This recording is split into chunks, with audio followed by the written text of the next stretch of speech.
Donc ce soir, on va parler d'un cas concret que l'on a actuellement dans la société dans laquelle je travaille, qui est la société Bepeers, donc qui est de migrer notre plateforme actuelle qui était en natif vers le React Natif. Donc déjà, peut-être juste quelques mots sur la société Bepeers pour au moins vous mettre dans le contexte et la problématique sur laquelle on est actuellement. Bepeers, c'est une société qui a été créée à Sofia il y a maintenant un peu plus de 6 ans et qui est spécialisée dans les applications et les sites web pour les événements. On a 2 gros créneaux qui sont, on va dire, tout ce qui est musical, festival, etc. Et une partie un peu plus pro, événements pro, typiquement comme un meet-up par exemple. Et donc on fournit 3 produits essentiels qui sont des applications mobiles, des sites web vitrines de l'événement, et on a une nouvelle plateforme depuis quelques temps qui est de networking qui permet pendant l'événement, notamment sur les événements pro, aux gens de se rencontrer et de programmer des meetings entre eux. Quelques-uns de nos clients, ou en tout cas des produits qu'on a livrés. Il y a par exemple le Festival du jeu à Cannes. Donc, je ne sais pas si vous êtes fan de jeux de société et si vous connaissez cet événement-là. On s'occupe de faire leur site web et leur application mobile. On a aussi les plages électro, pour ceux qui aiment la musique électro à Cannes, où même chose, on gère leur application mobile et leur site web. Un peu plus institutionnel, on a l'application de Monaco Welcome, qui est tout simplement l'application officielle de la principauté de Monaco, où là on n'a que l'application mobile et où c'est essentiellement pour afficher de l'information sur les touristes et les gens qui voudraient s'y installer. En plus grosse référence au niveau national, puisque là c'est plutôt, on va dire, régional. L'année dernière, on a récupéré les Francopholies, qui est l'un des plus gros festivals de France, l'un des 10 plus gros festivals de France, où là on fait leur application mobile. Le Festival d'Avignon, qui est dans le domaine du théâtre, donc plus gros festival d'Europe sur la partie théâtre. Donc pareil, application mobile. Japan Expo, pour ceux qui sont un peu fans du monde des mangas, etc. Donc Japan Expo à Paris et à Marseille, où on fait leur application également. Et un peu plus sympa aussi, le Rumfest à Paris, donc tout simplement un événement sur le rhum. Donc j'ai pas eu le temps d'y aller cette année, mais on va tester l'année prochaine. J'espère qu'on arrivera à avoir le temps. Donc voilà, donc ce contexte-là pour vous dire essentiellement donc, les produits que l'on vend, qui sont majoritairement donc, des applications mobiles. Donc ça, c'est quelque chose qu'on fait depuis le début de Bepeers. Et ce sont des applications mobiles natives.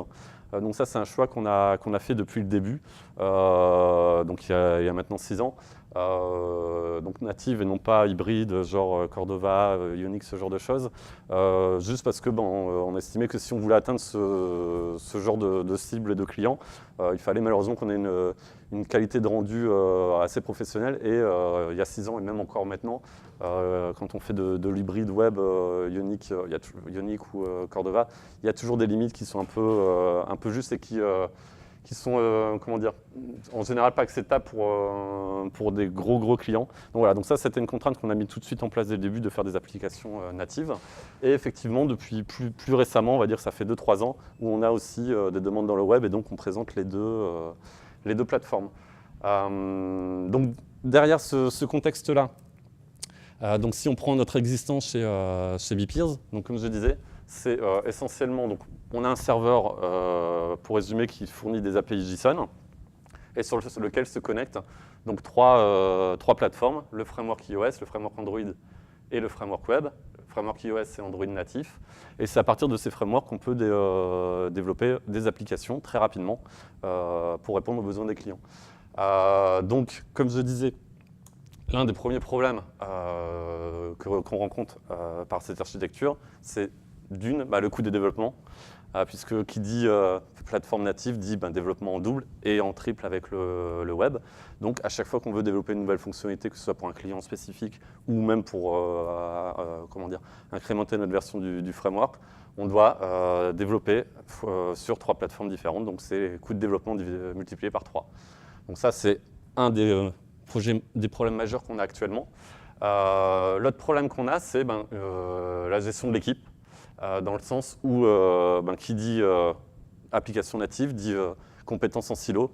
On a besoin de personnes qui savent développer sur iOS, de personnes qui ont besoin de développer sur Android et de personnes qui savent développer sur web. Et c'est très difficile d'avoir des personnes qui ont les 3 compétences. Du coup, il suffit qu'on ait un problème, comment dire, qu'on doive livrer une appli et qu'on est en retard sur une des plateformes et qu'un développeur est absent ou autre, ça peut très vite générer de la désorganisation. Donc ça, c'est un vrai souci. Et enfin, alors ça c'est le quotidien des startups, c'est avec le temps, on a une application et un framework qui est de plus en plus compliqué à maintenir puisque voilà, c'est du code incrémental et on sait très bien que quand les fonctionnalités évoluent, le code devient de plus en plus difficile à maintenir. Donc ça, c'est des problématiques qu'on a depuis maintenant, on va dire, 3-4 ans, en tout cas dont on est conscient et qu'on veut essayer de régler depuis à peu près 3-4 ans. On a commencé à travailler il y a à peu près 3 ans, je crois en 2015, sur une solution à ce problème. Et donc on avait commencé d'abord par imaginer développer notre propre système pour pouvoir générer des applications iOS, Android et web de manière, on va dire, un peu plus générique et rapide. Donc je montre. Ça, c'est une spéciale dédicace pour Damien, qui avait travaillé chez nous. Donc ça, c'est ce qu'on avait commencé à imaginer il y a 3 ans. Alors, on avait appelé ça le BAML, pour Bpeers, et c'était un peu lié au XAML, pour ceux qui connaissent un peu WPF chez Microsoft. Et en gros, c'était de faire un genre de langage déclaratif qui permet tout simplement de créer des écrans, et après, du coup, de développer un moteur sur les 3 plateformes qui pourrait comprendre ce langage déclaratif. Là, typiquement, c'est l'affichage d'un événement. Donc, on avait commencé à travailler là-dessus, mais bien sûr, on s'est très vite rendu compte que ça pouvait très vite être coûteux. Accessoirement, à ce moment-là, on n'avait pas assez de moyens et surtout, on était, comme dans toute startup, beaucoup de clients à gérer. Donc, ça a pris un peu de temps et on a fini par abandonner quand on s'est rendu compte qu'il y avait déjà que Facebook avait commencé à créer un produit qui ressemblait concrètement à ça. Et donc, est arrivé effectivement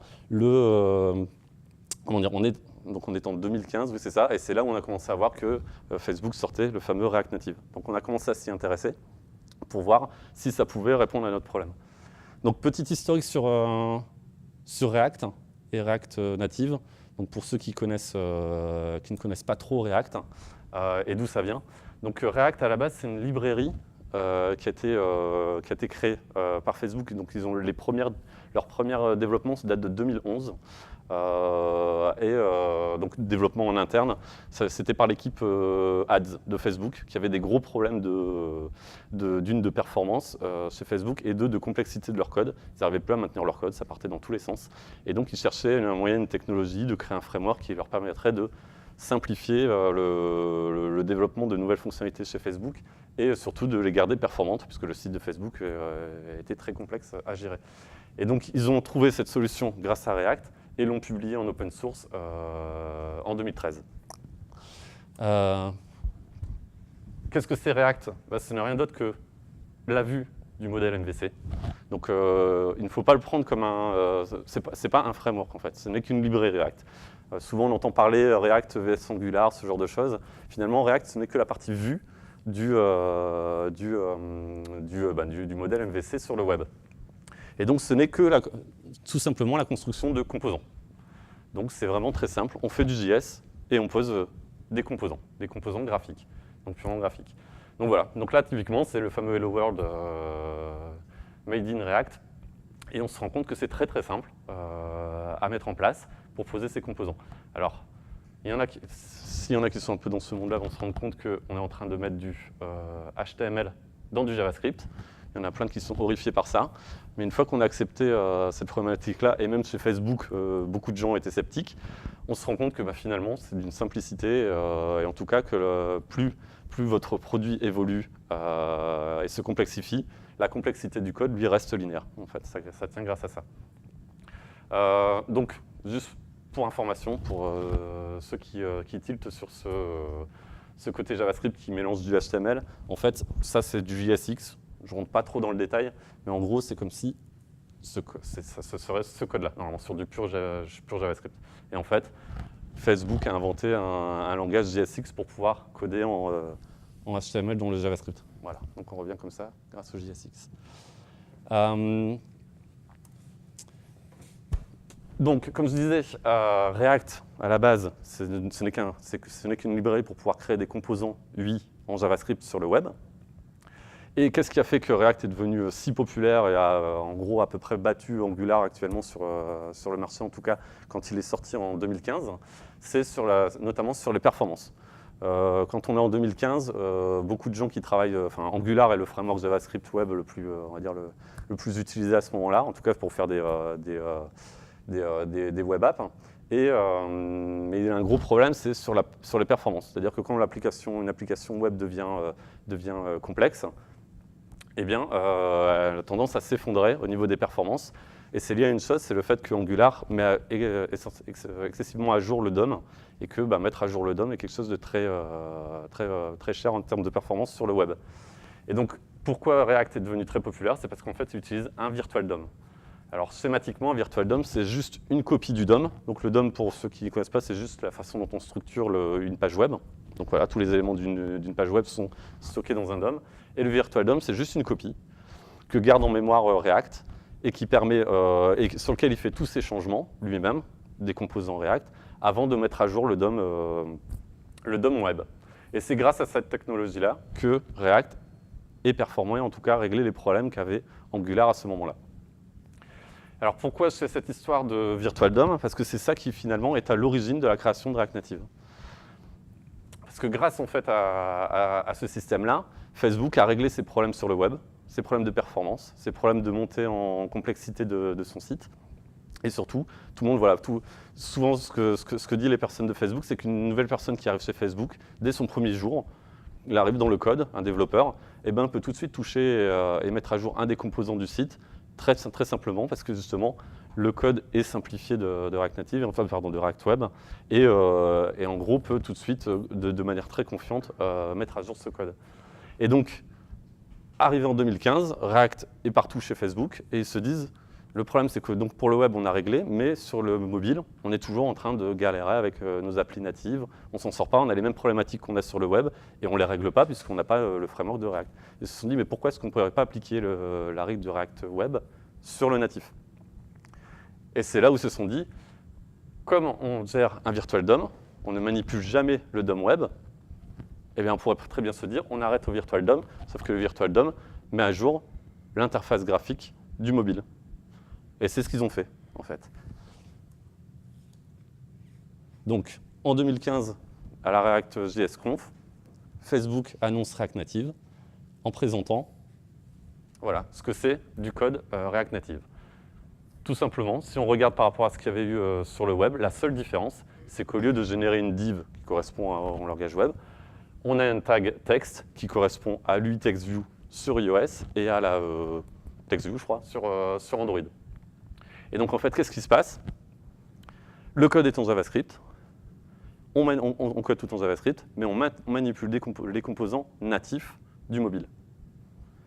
Donc, on a le meilleur du deux mondes, c'est-à-dire qu'on code comme si on codait sur le web, mais on a un rendu graphique natif. Et donc, on n'a pas le côté un peu où les performances sont moins bonnes et où l'interface ressemble, mais n'est jamais 100% identique aux natifs, que sont des technologies hybrides comme Ionic. Mais, vu de l'utilisateur final, on est sur du natif. Alors, je ne rentre pas dans le détail exact de comment ça fonctionne, mais il faut vraiment retenir ça. Le code, c'est du code JavaScript qui est exécuté sur un thread à part, et on manipule. Donc, il y a le bridge qui envoie toutes les données au natif, et ça, c'est React Native qui s'en occupe, en utilisant les composants natifs du téléphone.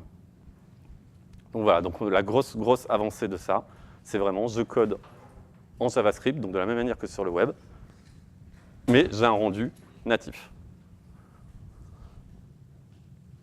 Alors, tout de suite, on dit oui, c'est très bien, ok, on peut poser des composants, on peut poser des composants comme si on était sur le web, mais comment on les positionne sur un écran?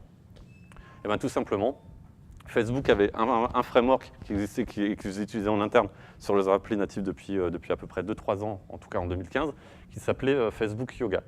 Et Facebook Yoga, c'est une librairie qui permet en fait de positionner ces éléments donc en natif. Donc je crois que le framework est compatible iOS, Android, Windows Phone, Web et je pense qu'il y aura 5 ou 6 plateformes, et qui permet en fait de faire du layout en mode Flexbox. Alors pour ceux qui font du web, le Flexbox, c'est un mode de positionnement CSS qui ressemble un petit peu à ce qui se fait sur Android, à peu près. Mais en tout cas, voilà, ce framework Facebook Yoga permettait de faire du multiplateforme sur ce layout. Ils utilisaient ça en interne et ils se sont dit, ben, on va mixer React, React Native, et on va utiliser cette librairie-là pour pouvoir faire le positionnement des objets, des composants natifs sur les écrans. Donc voilà, donc là j'ai pris un exemple tout bête de comment poser 3 vues centrées et alignées en verticale sur une page. Donc voilà, donc là comme vous le dites, on voit c'est du JS, mais les 3 vues qui sont ici, c'est des UI-views et des views en Android natives.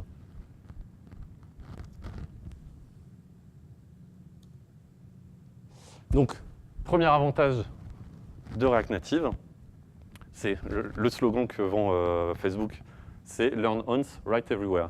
C'est-à-dire que grâce à cette techno-là, on peut prendre un développeur qui travaille sur React Web, on le met dans l'équipe mobile, il peut travailler également de la même manière sans être perdu parce qu'il code de la même manière.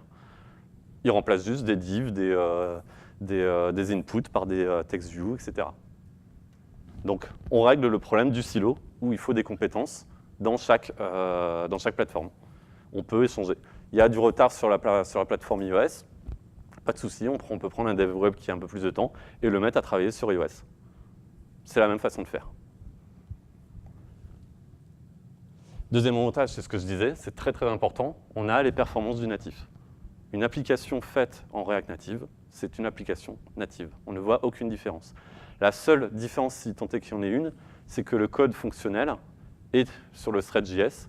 Donc on peut estimer que ça soit légèrement plus lent, mais comme ce n'est pas graphique, ce n'est pas la partie, la partie du thread principal UI, c'est quelque chose qui est anecdotique. Et si vraiment vous avez des traitements lourds à faire dans le code métier, ben, il y a toujours possibilité d'en faire un composant natif, de le coder en iOS, en Android, et de l'appeler en JavaScript. Donc il y a toujours cette solution de, si j'ai quelque chose de lent et qui est quand même trop lent en JavaScript, de le faire en natif. Mais dans la majorité des cas, ce n'est pas un besoin nécessaire.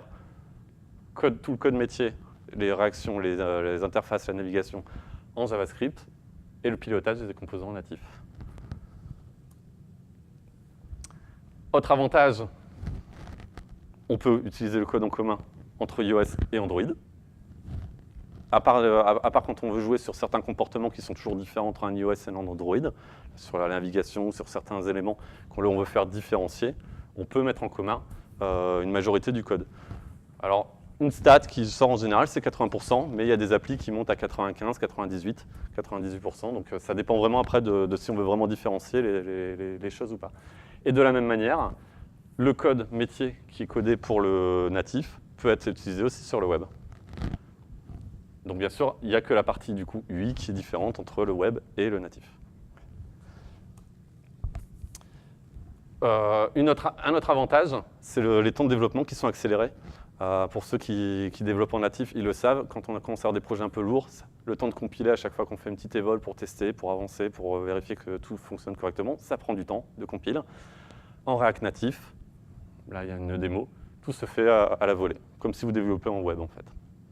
Alors je sais qu'il y a du instant sur Android maintenant, mais ce n'est pas totalement parfait. Là vraiment, vous déroulez, vous ajoutez, etc. Au fur et à mesure, c'est très très rapide. Donc on gagne en plus du temps en développant. Donc du coup, si on revient à notre problématique chez Beepeers, on avait nos 3 frameworks avec les problématiques qui vont avec. La solution, donc ce qu'on a appelé nous Beepeers V2, qui est la nouvelle plateforme, voilà, on a toujours notre serveur qui lui ne bouge pas. Et au lieu d'avoir 3 frameworks complètement distincts, on a un framework en React, donc c'est vraiment lui qui prend la portion de code principale, l'UI différente entre le web et le natif, et après, s'il y a des différences entre iOS et Android, on peut les différencier, mais une majorité du code est là. Donc le planning qui a été lancé chez Beepeers, en fait on a commencé, donc, comme je disais, premier semestre 2016 à étudier cette solution de React Native, enfin de React et de React Native. On a fait quelques tests, on a joué un peu, on s'est rendu compte que ça paraissait être pas mal. Donc en septembre, on a décidé, ok, on y va, on voit ce que ça donne, on commence à appliquer ça dans la réalité. Donc la première chose qu'on a fait, c'est de mettre une partie de l'équipe qui était sur le web, comme on avait des nouveaux sites à développer, etc., avec des nouvelles fonctionnalités, de les mettre sur la techno React. Donc là, sur juste le pur React Web, pour se former. Et ensuite, en parallèle, pardon, comme nous avons un partenariat avec l'INRIA, on a pu travailler sur un POC React Native. En gros, on a pris une de nos applis, on a essayé de voir si on pouvait la refaire facilement en React Native. Et à la fin de ça, tout a été validé, on a été vraiment la techno, on a été content que ça corresponde exactement aux besoins qu'on voulait. Donc depuis ce mois-ci, on a commencé à lancer une team qui est dédiée de 3 personnes qui va travailler toute l'année à migrer complètement notre solution sur React et React Native. Voilà, ça a commencé il y a 2 semaines. Donc, les difficultés et inconvénients, parce que bien sûr, tout n'est pas magique sur cette techno. Donc, la première, difficulté, j'en ai peut-être oublié un, non, c'est bon. Difficulté, déjà, c'est on doit repartir d'une feuille blanche. C'est-à-dire que vos applis natives, le code qui est fait dans les applications, il doit être codé puisque tout est en JavaScript.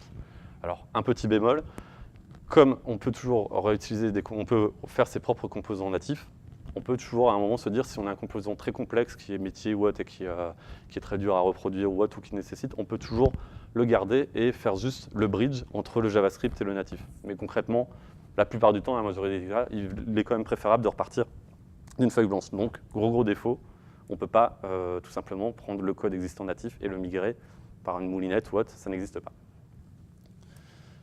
Deuxième difficulté, la courbe d'apprentissage de React et de React Native. Alors si on vient du monde web, et en tout cas du web récent, Angular, ce genre de techno, ça va à peu près.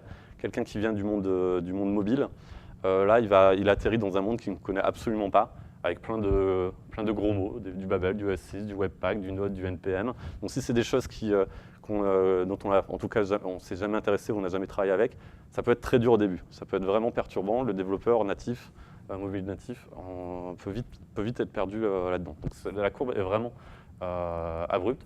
Mais par contre, tous ceux qui ont passé cette courbe et qui sont en haut de la courbe et qui maîtrisent, se demandent avant comment ils faisaient. Parce qu'ils se disent c'est tellement évident et tellement simple maintenant que il aurait fallu essayer plus tôt.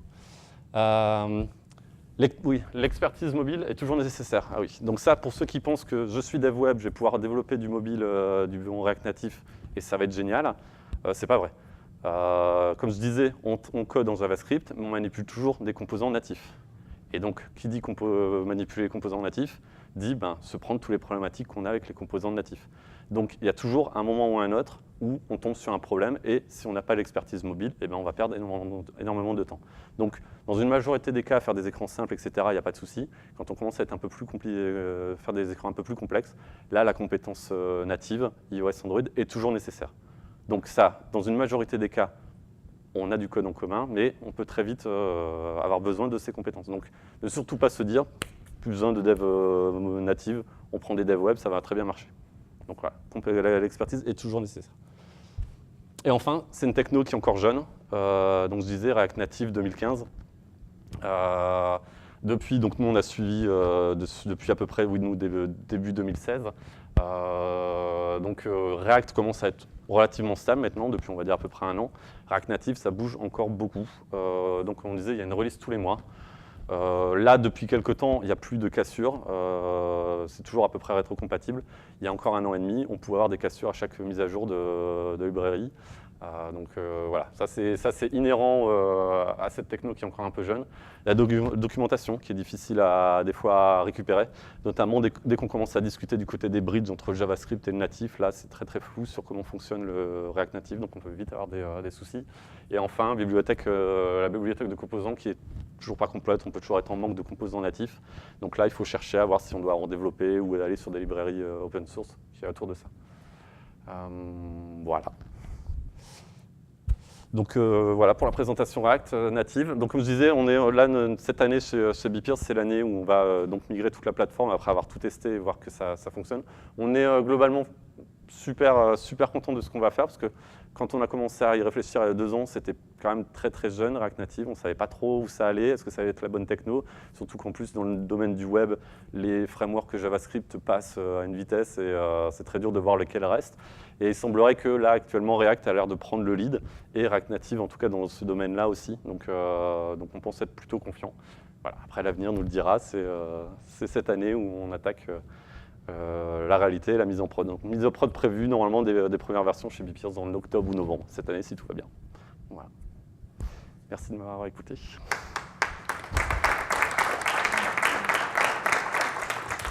Donc les questions c'est maintenant ou après? Une ou deux questions. Ouais. Ok, si vous avez des questions, oui. C'est possible d'utiliser des composants comme des pods, des trucs comme ça. Des composants? Les pods, par exemple. Oui, donc comme je disais, dans tous les cas, à la fin, ce sont les composants natifs qu'on utilise. Ça, c'est obligatoire, c'est-à-dire qu'il n'y a rien qui peut être juste en JS. Tout est en natif au final. Et donc, si vous avez déjà des gros composants natifs que vous voulez réutiliser ou qui sont sur des librairies, il y a toujours moyen de juste faire, d'utiliser le bridge entre JavaScript et le natif pour faire des appels.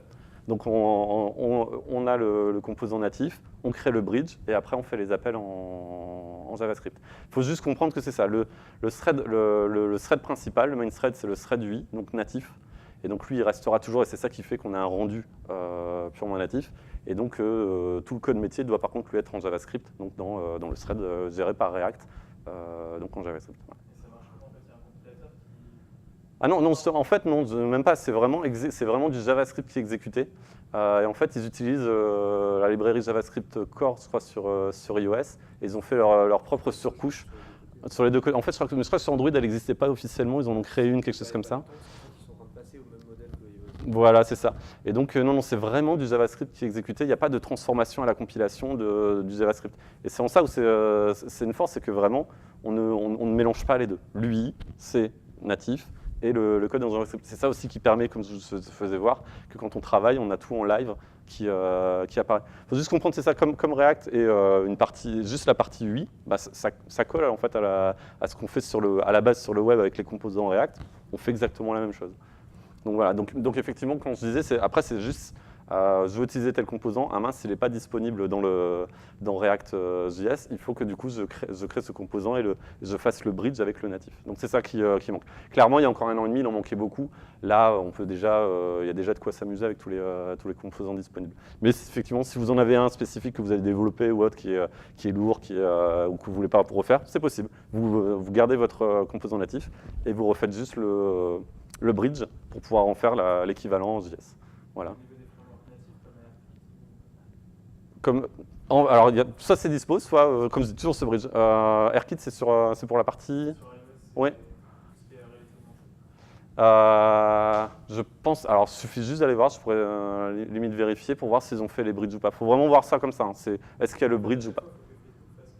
Alors Facebook ou n'importe qui, hein, vous pouvez le faire vous-même. Et c'est là où je dis ça peut vite être un peu compliqué, on en a fait quelques-uns. La doc n'est pas très claire, n'est pas encore très claire là-dessus. Ce qui est sûr, c'est qu'il n'y a pas de limite. Il n'y a vraiment pas de limite, c'est juste ce bridge existe-t-il ou pas. Et, voilà. Mais en tout cas, la communauté bouge vraiment très très vite. Et ces derniers mois, c'est en train de partir en mode exponentiel. Donc voilà. Mais à voir, je pourrais limite regarder et vous dire si AirKit en fait partie ou pas. À voir. Avec 2 projets, du coup, 3 projets, on va dire. Ouais. L'environnement de travail, comment tu l'organises? Tu as quand même encore Xcode d'un côté. Alors, il faut toujours garder Xcode et Android Studio, ne serait-ce que pour déployer. Ouais. Mais après, dans l'environnement de travail, on peut travailler avec l'environnement qu'on veut. Alors après, il y en a plusieurs. Facebook utilise Nuclid, je crois. Nous, on a plutôt tendance à utiliser Visual Code, qui marche quand même très très bien en JavaScript, mais là, il n'y a pas de souci. Il faut juste avoir toujours, ne serait-ce que pour que les SDK soient installés, etc., il faut avoir ces outils. Et on passe plus son quotidien sur ces outils-là. Sauf si, bien sûr, on doit développer des composants natifs. Tu peux toujours avoir cette part-là. Et c'est en ça où, comme je disais, il faut absolument garder, en tout cas, les compétences natives sont toujours là, elles sont toujours nécessaires. En tout cas, si on ne veut pas perdre de temps, voilà, parce que nous, on a fait ce test-là, hein, un dev web qui venait de React, bon, bah, très bien en React, mais par contre, il a vite rencontré des problèmes sur Native, parce qu'il y a quand même une partie, c'est pas totalement magique. Mais des outils qui te permettent de créer un projet from scratch. Oui. Ah oui, alors, deux lignes de commande et vous démarrez votre projet, le Hello World, est en 2 lignes de commande. Et ça marche très très bien. Ouais. Je crois que pour React, en plus, c'est un peu compliqué à mettre en place. Et Facebook a sorti un truc qui s'appelle Create. Exactement, Create, et il y a l'équivalent Create Native. Voilà, c'est ça. Après, voilà, concrètement, après, si on est sur des gros projets comme nous on est obligé de rentrer plus loin. Mais en tout cas, pour démarrer, quand on est débutant, oui, ça fait déjà bien le travail. C'est quelques options et ça vous crée automatiquement le projet. Ouais.